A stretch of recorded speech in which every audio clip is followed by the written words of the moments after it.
Good evening.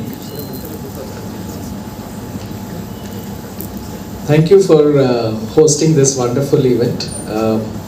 I must congratulate the Brick School of Architecture for finishing 10 years. Time just passed away.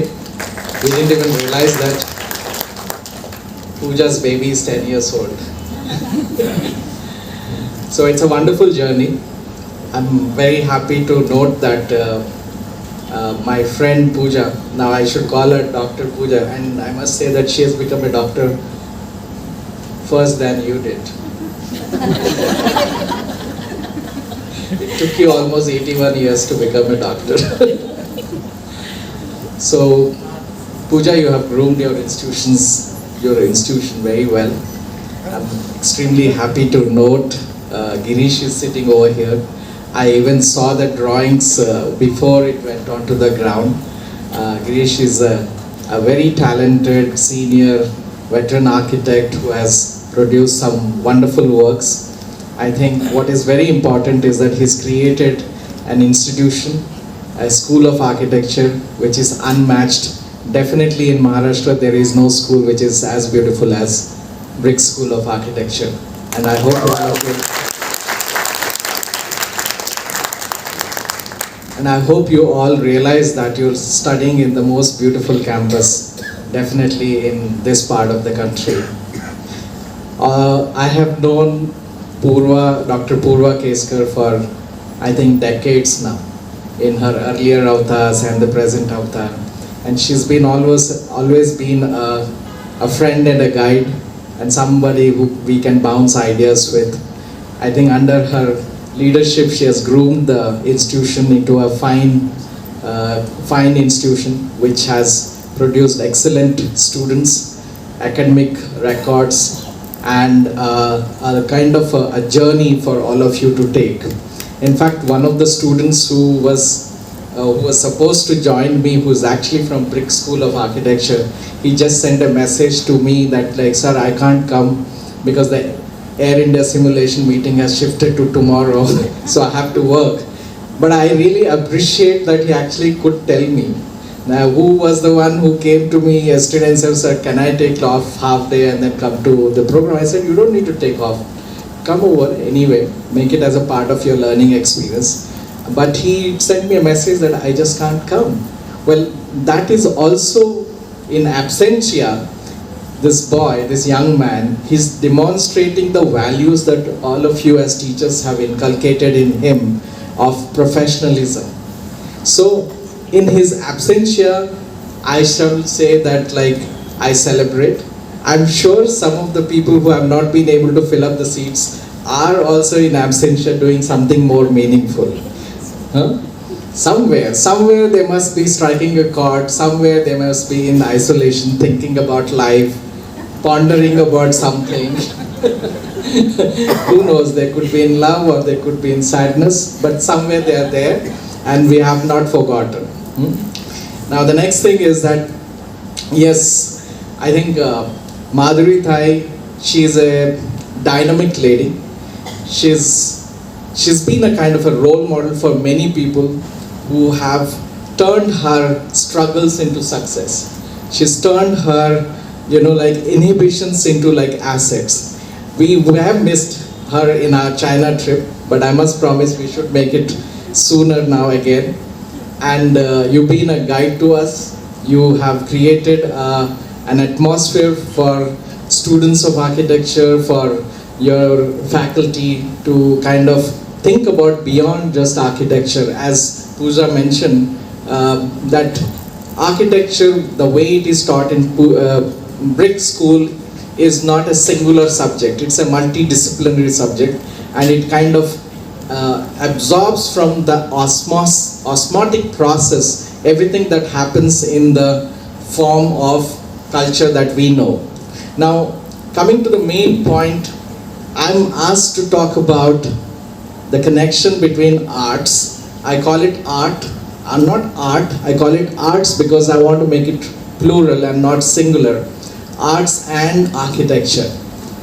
Like, all of you would have read somewhere that the mother of all arts is architecture, right?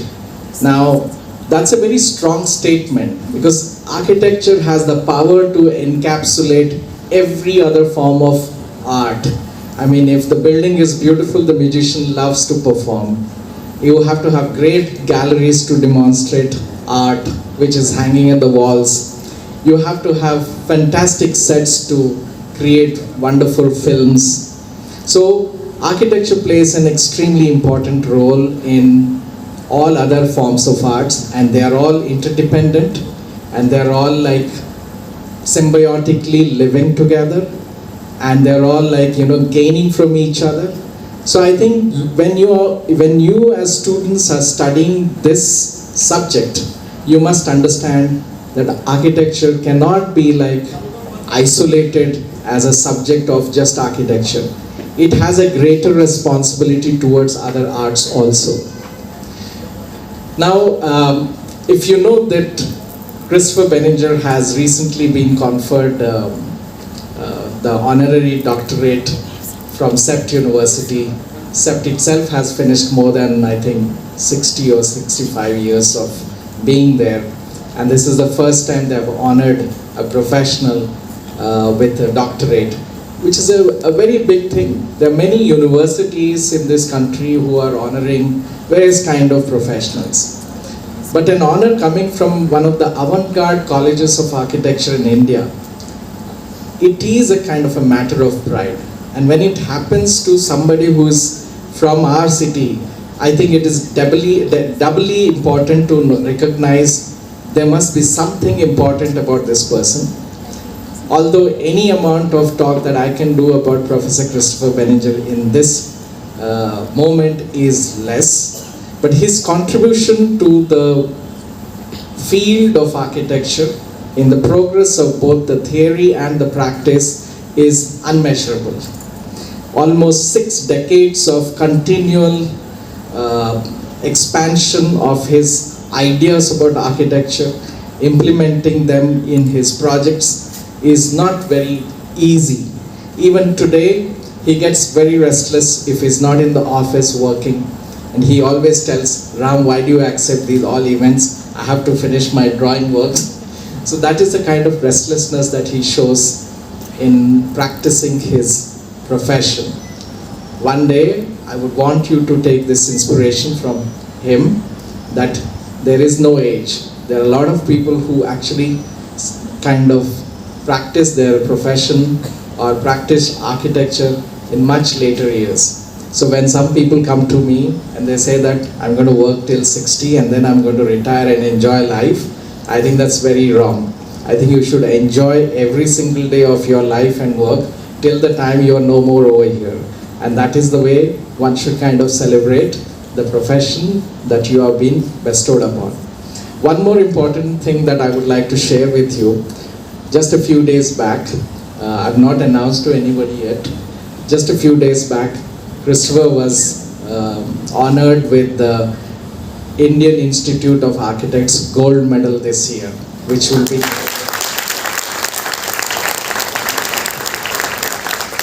be handed over to him, which will be bestowed upon him, in fact, by the Chief Minister of Uttar Pradesh, Yogi ji, at Lucknow at the forthcoming NatCon, National Convention of Indian Institute of Architects, on the 8th of February. I'm sure some of the people who are here may be planning to go to Lucknow, but I would like to share that news with all of you for the first time today. Now, you know, the 3 performers who are going to come, they're exponents in the field of their chosen field. One is a musician, one is a filmmaker, and one is a dancer. I don't want to talk much about his coming. Rohan is a great filmmaker, and he's coming just now from Mumbai. Please be seated, Rohan. So, they will be talking about, at length, about the art forms that they are practicing, music, dance, and filmmaking.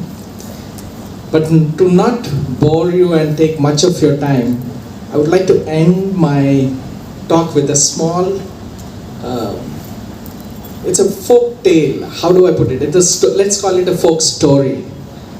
Because I think architects are also storytellers, right? Through their buildings, they tell stories. So I would like to talk about a story that I posted just a couple of days back. It's a Japanese folk tale. It's very, very touchy and it's very meaningful. I'm not going to dissect it for you, but I'll tell the story. Now, this is like years ago, maybe decades or centuries back in Japan, somewhere near a village, near the big city Tokyo, there was an old woman, and she used to go to the river to carry the water back to her house. So what she used to do, she used to take these 2 buckets. You know how in the olden days people used to carry the water? They would have a bamboo here, you know, the bamboo like this. There's a bamboo here, there's a bucket on one side, and then there is a bucket on the other side. So this is the story of the 2 buckets. So one of the buckets is new, it's sparkling, and it is completely, you know, like brand new. And the other bucket has got aged over the time. It has found some leaks in it. There are some holes in it. But the woman used to take this bamboo with 2 buckets every day to the river to carry the water and bring it back to the house. When she filled up the water in both the buckets would be full at the point of the river. But by the time she reached the house, the bucket which was leaking would only have half the bucket. So this bucket which had half the water always felt very bad, that like I'm not able to do my job very well. You know, Japanese are like that. They feel very guilty about not being able to perform at the best, right? Even their buckets think that way. So the bucket, one day she says, Madam, I'm not able to perform very well because half the water just leaks. You know, half the water just leaks by the time you come from the river to your house. So now this woman, she says that, you know, bucket, don't be sorry. Do you see the beautiful flowers on the side where you are? You have been watering all of them all this while, making my journey from the river to the house very beautiful. So the essence of the story is nothing is waste, nothing can be discarded. There is beauty in everything. This bucket which was leaking the water has been watering the plants, creating a beautiful path for the woman to carry the water each and every single day. Thank you very much. Well, this is kind of an emotional moment for me. I actually came across brick in the form of a brick. My friend Girish was the architect for their campus now. And I must say, in India, it's definitely one of the most outstanding campuses of architecture that exist now. Maybe there are three architecture buildings I like. Doshi's, of course, in Ahmedabad, and his building here. And then I must say, I also did SEPTA, a studio. I should not say I don't like my own campus now. But I think in the whole country, these are the only 3 campuses which are designed really by architects now, where people can learn architecture. Now, one thing I would like to say is Pune is a great city. It's a great city built by great people like Madhuri Tai, Pooja, Purva, and it's really a fact. This is a city full of nation builders, people doing fantastic work. And I really love the fact that I came to this city where I could thrive and I could learn and grow. So I'm actually very honored by this event. It's really my honor, and I'm humbled to be here. Now, I had thought of telling this youngsters 10 paths for architects' happiness. 10 paths. And these are very simple things, and it's kind of a joke, but I'm serious about it. See, if you want to be happy as an architect, try to go to sleep every night by 10 o'clock. And don't go to sleep with your lover, your mobile phone. Most of you would be sleeping holding that phone. And scientists have proven if 1 hour before you sleep, you should get rid of that. Okay, eat dinner by 7 o'clock.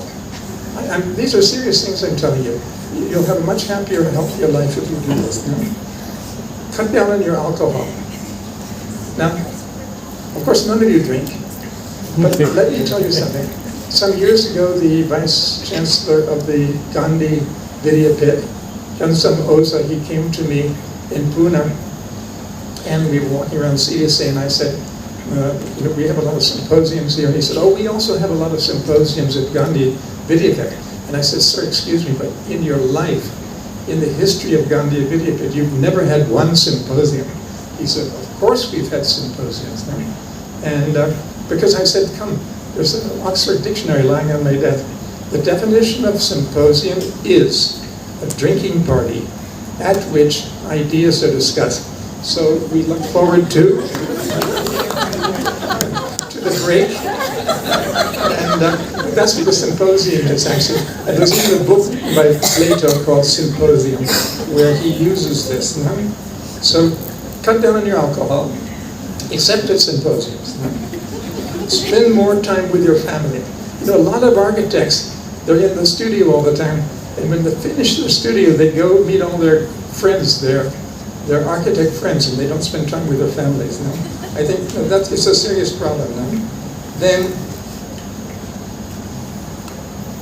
exercise daily. Looking at you all, even myself, we need to exercise more regularly. Ram and I have started every morning at 7 o'clock. We do a half an hour, about 2.5 kilometers walk. Meditate every day. You don't need it to be very, you find some quiet place, roof terrace of your house or something. Go be by yourself and think what you want to do in the coming day. Think of the good things you can do. Maybe think of the mistakes you made the day before, but meditate every day. Now, the big one. Most of the young architects, when they get a project, say at Brick, or even in their studio, first thing they do is they go on the web, and if they're designing a beach resort, they type beach resort in Google, and they see 5 or 6 beach resorts, and they start copying. So this is the worst thing that's happening in our generation. People are losing their originality. They're not thinking. See, designs begin from no place. They don't begin on the computer. They begin on a site analysis. They get on the client's brief. These are the only 2 places you start to design, and start thinking in your head. Another thing, never design on the computer. You cannot design on the computer. You have to design with your hand, with a pencil or a pen and a piece of paper, and your brain. There's no connection between your brain and the computer, but there's an organic connection between your hand and your sketching and your thoughts. So these are some of the things I wanted to tell you. And the 10th point is, please quit bad friendships. Please quit bad jobs. Please quit bad clients. And try to get around people who are positive energy. So these are just 10 short things I wanted to tell you. I'm greatly honored to be here, and I'm really seriously humbled by this offer of a citation and this lovely program. So thank you very much.